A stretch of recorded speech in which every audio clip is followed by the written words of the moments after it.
오늘 우리가 추수감사 주일로 지킨다고 했는데 간혹 교인들이 이런 질문합니다. 농사도 짓지 않는데 무슨 추수감사 주일입니까? 라고 질문하시는 분이 있습니다. 추수감사절은 굳이 농사를 짓지 않아도 두 가지 중요한 의미를 담고 있습니다. 지난 한 해 동안 우리 삶의 모든 부분에서 결실을 주신 하나님 앞에 정리하고 감사하는 의미가 있습니다. 건강의 결실도 주셨고 가정과 자녀와 일터의 결실도 주셨으니 그런 것들을 정리하고 감사하는 의미를 담고, 또 하나는 추수감사절은 감사를 기반으로 새로운 미래를 계획하고 하나님이 주실 새로운 날을 기대하는 소망의 날이 추수감사절입니다. 또 이렇게 물어보실 수 있어요. 감사를 하긴 해야 되는데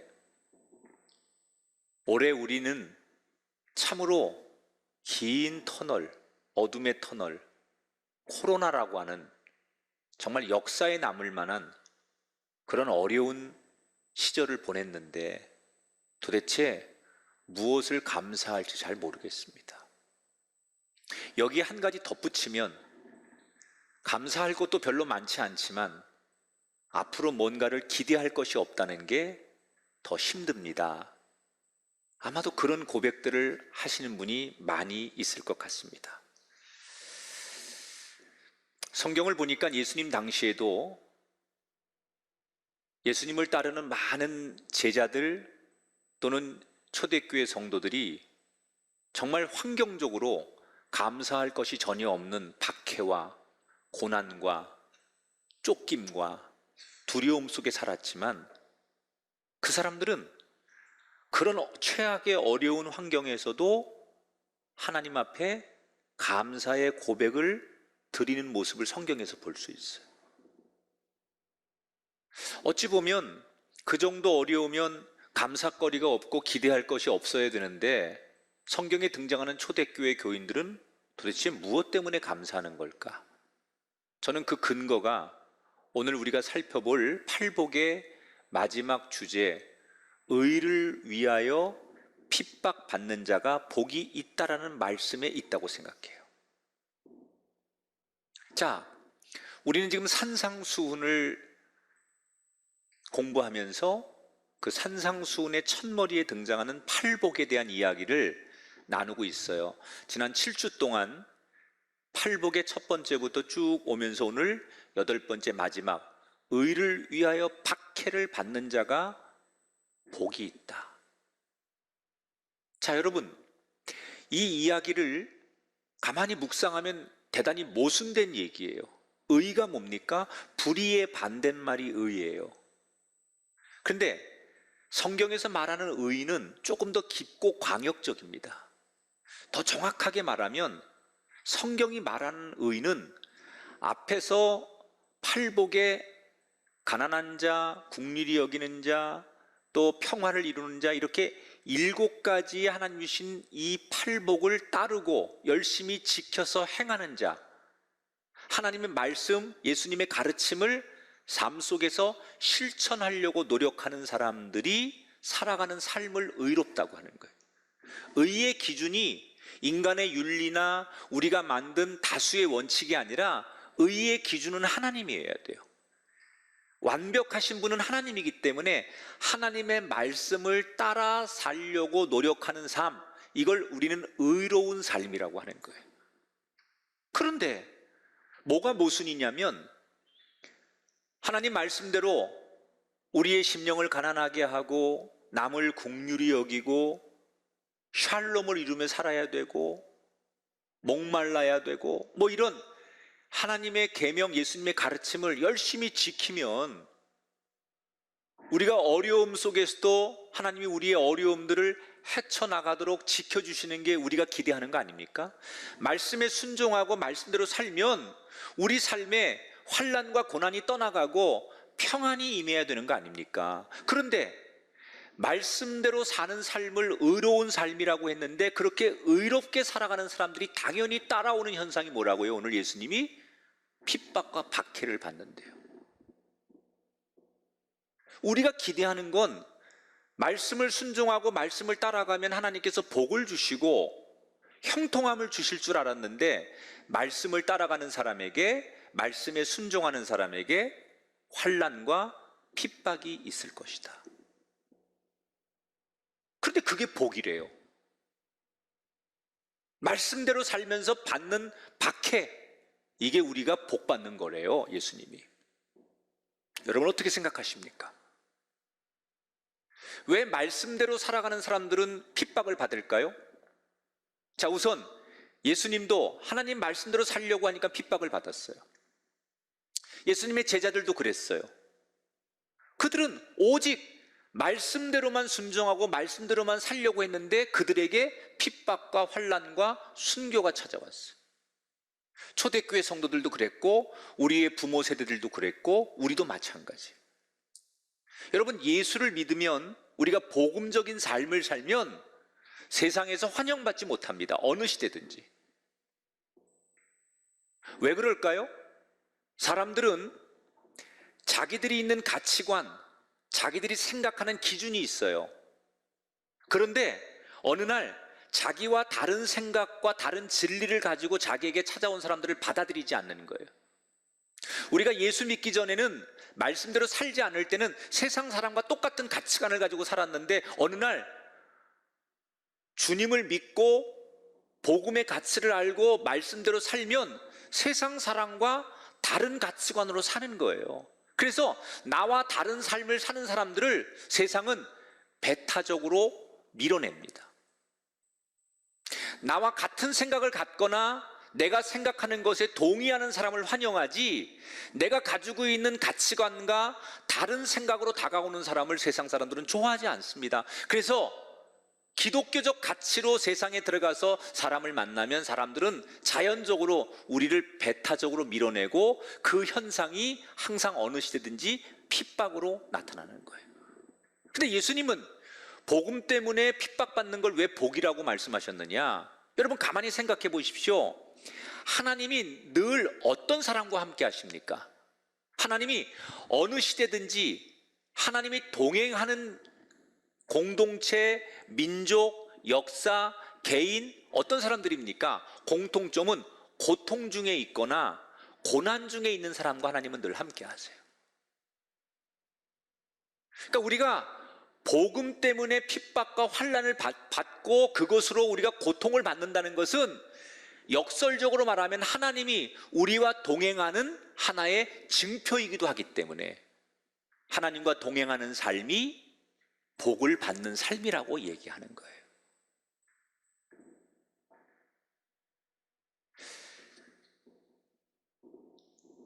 근데 성경을 보면요,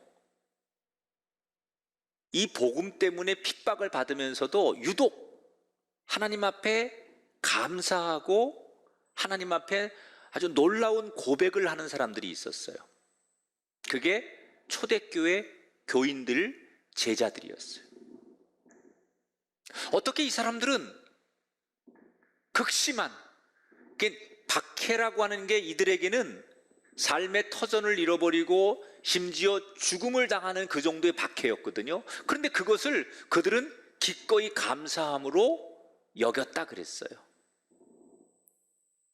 어떻게 해야 이 성경에 등장하는 이 인물들처럼 의롭게 살면서 받는 박해 앞에서도 이들처럼 감사할 수 있을까? 이게 정말 현실적으로 우리가 살아가는 삶에서 가능한 이야기일까? 저는 가능하다고 생각해요. 어떻게 가능하냐? 우리 마음속에 원망보다 감사가 크면 가능해요. 여러분, 우리 마음의 두 개의 주인이 서로 영역 싸움을 합니다. 원망이라고 하는 녀석이 우리 마음을 지배하면, 그 원망이 지배하는 마음 속에 우리의 삶은 불평하고 미워하고 경쟁하게 돼요. 그런데 감사함이 우리 마음을 뒤덮으면 배려하게 되고 기쁨이 있고 평안이 있습니다. 근데 본질적으로 인간은 본능적으로 감사거리보다는 원망할 게 더 오래 많이 기억에 남습니다. 실제로 어느 목사님이 교인들에게, 자, 여러분 올 한 해 하나님께 감사할 제목들 몇십 가지를 적어보십시오 그랬더니 1시간을 끙끙거리더라는 거예요. 감사거리를 적어보려니까 1시간 내내 머리를 막 부여잡고 감사거리를 찾는데 그렇게 오래 걸리더라는 거예요. 그런데 힘들고 내가 오늘 이렇게 불평하고 원망할 만한 일들이 뭐가 있었는지 그런 걸 몇십 가지 적으랬더니 5분, 10분 만에 다 적더라는 거예요. 사람은 감사는 쉽게 잊어버리고요, 내가 섭섭하고 원망할 거 이런 것들은 오래도록 품고 사는 게 사람이에요. 그런데 이걸 한 번에 뒤집는 사람들이 있어요. 원망을 다 내려놓고 오직 감사함으로만 사는 사람들이 있어요. 누군지 아십니까? 죽을 고비에서 생명을 건진 사람들이에요. 큰 사고나 질병이나 어려움 속에 거의 이 사람 이제 다시는 못 볼 줄 알았는데 기적적으로 살아난 사람들, 이 생명을 건진 사람들이죠. 이런 사람들의 공통점은요, 살아있는 게 감사한 거예요. 바다에서 표류를 하다가 만약에 이 사람이 극적으로 살아났어요. 어떤 큰 사고에 동료들은 다 죽었는데 자기만 극적으로 살아났어요. 이 사람에겐 평생이요, 살아있는 자체가 감사한 거예요. 근데 특별히 살아나는 과정 속에 나를 건져준 은인이 있으면 이 사람은 무슨 생각을 할까요? 그 은인에게 평생 보답하고 싶은 거예요. 여러분, 동물의 세계는 더합니다. 주인이 우리가 만약에 어떤 동물들을 생명을 살려주고 그 생명을 지켜준 은인이 되면요, 동물들은 그 자기의 생명을 지켜준 은인을 떠나지 않고 그 옆을 맴돌고 어리광을 부리기도 하고, 말은 못하지만 동물들이 자기를 살려준 그 은인에게 감사를 전하는 게 동물의 세계예요. 죽음에서 내가 죽는 줄 알았는데 다시 건져져서 살아난 자체를 가지고 사는 사람들은 다른 원망거리가 없는 거예요. 다른 이유가 없어요. 오직 그 자체 하나만으로도 평생을 감사하며 사는 거예요. 초대교회 성도들이 어떻게 그렇게 할 수 있었느냐? 바로 이것 때문이에요.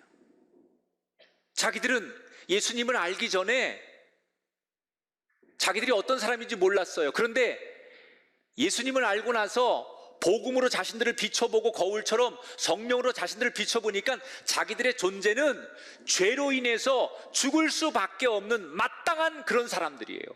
그 죄값으로 영원히 죽어야 될 사람들인데 하나님이 예수 그리스도를 이 땅에 보내셔서 내 죄값을 대신 십자가에 지게 하심으로 나를 살려주셨어요. 나 같은 사람을 살려주신, 다시 살게 하신 하나님의 그 은혜, 이 구원의 은혜를 생각하니 너무 감사하고, 그런 하나님을 위해서 조금 힘들다고, 뭐가 내 뜻대로 안 된다고 불평하고 박해를 받는다고 원망하는 게 아니라 가장 중요한 내 생명을 건져주신 그 하나님 앞에 내가 다른 불편함과 다른 억울함과 다른 고난이 있어도 기꺼이 그걸 감수하면서 내게 생명의 은인이신 하나님 앞에 이렇게라도 갚고 싶었던 거예요. 그래서 초대교회 성도들은 그 환난과 박해를 견디며 의를 위해서 복음을 전하고 신앙생활하면서 핍박을 받아도 나를 살려주신, 다시 살려주신 하나님 은혜 앞에 이렇게라도 갖고 싶어서 감사함으로 즐거움으로 살았던 거예요. 그 대표적인 사람이 바울 아닙니까? 바울은 터키 다소라고 하는 항구 도시인데 굉장히 그 당시에 유명한 국제 항구 도시입니다. 아주 큰 그 항구 도시, 외국 사람들이 많이 드나들고 무역이 성행했던 아주 큰 다소라는 항구 도시에서 태어났어요. 유대인인데 그는 로마 시민으로 태어납니다. 그래서 자연스럽게 어릴 때 로마의 교육을 받아요. 로마의 철학, 학문, 이성주의 이런 것들을 배우면서 그가 유대인이니까 유대인들이 가장 최고로 생각하는 법, 하나님이 주신 율법을 공부하는 학자가 됩니다. 바울은 머리가 좋았어요. 그 이성적 학문을 바탕으로 율법을 공부하니까 다른 사람들보다 훨씬 더 탁월하고 아주 논리가 있는 훌륭한 율법학자가 됩니다. 더 욕심이 생기는 거예요. 그래서 유학을 갑니다. 어디로? 예루살렘으로 유학을 가는 거예요.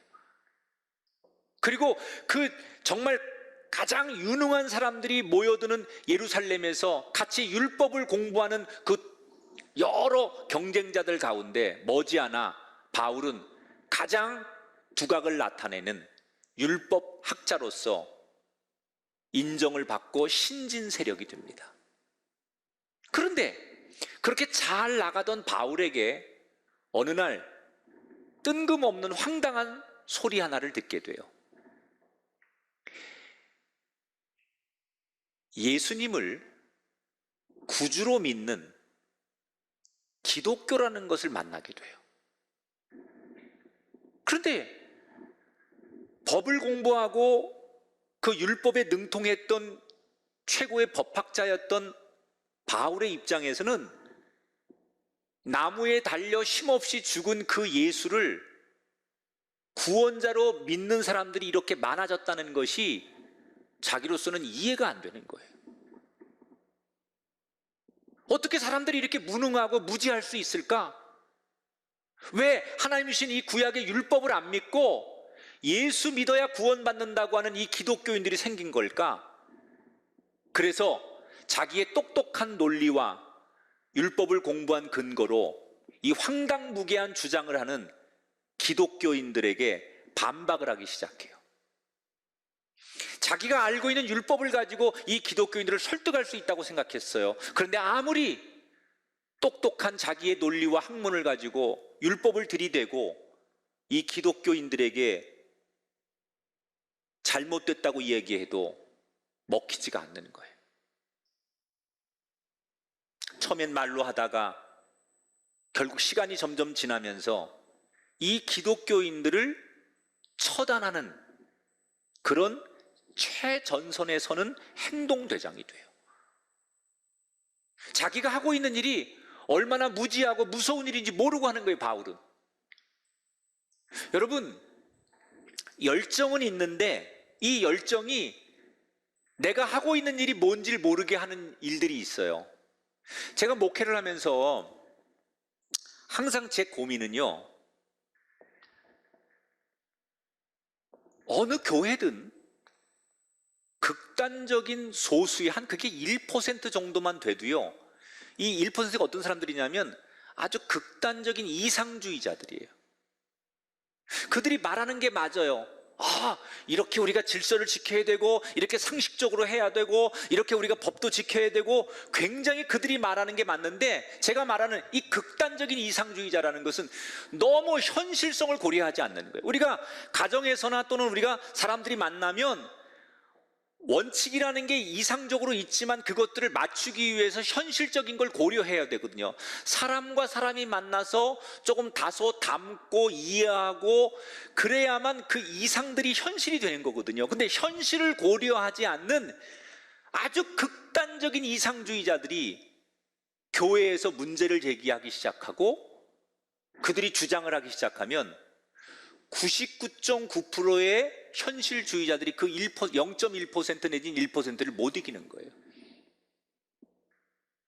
지금 사도 바울은요, 이런 사람이에요. 자기 열정에 자기가 하는 일이 너무 옳다고 확신하는 거예요. 그래서 아무 죄의식 없이 나는 옳은 일을 하고 있다고 생각하고 싸우는 거예요. 기독교인들을 심지어 잡아서 죽이는 일도 하는 거예요. 무지한 극단적인 이상주의자죠. 그런데 어느 날 담에색으로 가던 길가에서 예수님을 만났어요. 이때부터 우리가 알던 바울이 아닌 완전히 달라졌어요. 그렇게 예수를 비난하고 업신여기던 바울이 그 예수님을 전하고 높이기 시작했어요. 사람들은 그런 바울이 제정신 차리고 돌아오겠지라고 기다렸는데 바울은 돌아오지 않아요. 옆에서 누가 뭐라고 해도 바울은 계속 예수님을 전해요. 모든 기득권을 다 내려놓고 핍박이 오고 죽음의 위협이 오는데도 바울은 그러면 그럴수록 끝까지 감사하고 예수님을 입에 달고 살아요. 바울이 마지막에 복음을 전하면서 참 감옥도 가고 많은 어려움을 당할 때, 극심한 어려움을 당할 때, 최악의 상황에 놓였을 때 어떻게 바울이 그 상황에서도 감사할 수 있을까? 그의 고백을 들어보면 납득이 됩니다. 디모데전서 1장 12절부터 14절에 보면 그리스도 예수 우리 주께 내가 감사함은 내가 전에는 비방자요 박해자요 폭행자였으나 우리 주의 은혜가 그리스도 안에 있는 믿음과 사랑과 함께 넘치도록 풍성하였도다. 바울이 뭐라고 말해요? 난 예전에 폭력을 일삼는 사람이었고 남들을 때리는데 폭행하는데 앞장섰던 사람이고 막 손가락질하고 비판했던데 앞장섰던 비방자였던, 내가 그런 삶을 살았던 죽어 마땅한 죄인이었고 용서받지 못할 일을 너무 많이 했는데 그런 나를 예수님께서 구해 주셨다. 그 은혜를 생각하면 나는 그저 감사할 수밖에 없고, 내가 어떤 손해가 오고 어떤 어려움이 와도 보답하고 싶은 것밖에는 내 인생에 아무것도 없다라는 고백이에요. 여러분, 바울만 이 은혜를 입은 게 아니에요. 저와 여러분도 이미 하나님의 은혜, 하나님의 사랑으로 새롭게 태어난 존재입니다. 우리 모두가 죽음에서 건짐받은, 죽을 수밖에 없는 우리가 다시 살아난, 이게 우리 삶의 자체예요. 이걸 부정하면 안 돼요. 이걸 애써서 우리가 부정하면 안 돼요. 우리의 본질은 죽음에서 건짐받은 사람들이에요. 그것만 생각하면 나를 건져주시고 나를 살려주신 하나님 앞에 그분을 높이고 그분의 복음을 전하고 그분이 하고자 하는 일을 내가 도왔다가 손해를 보고 핍박을 받고 어려움을 당해도 내가 다시 살아났으니 다른 건 문제가 되지 않는 거예요. 이게 우리의 삶이어야 된다는 거예요. 이 감사함이 우리에게 있으면 우리가 살아가면서 어떤 어려움의 터널을 지나도 두려워하거나 절망하거나 입술로 죄짓지 않고 그 깊은 터널을 지남에도 여전히 나를 다시 살려주신 그것만 생각하고 그 은혜 앞에 보답할 수 있으니 감사해서 그 길을 걸으면서도 감사의 찬송을 드릴 수 있는 거예요. 감사하십시오. 감사는 또 다른 감사를 낳고 그 감사는 여러분 인생에 기적을 낳게 만드는 줄 믿습니다.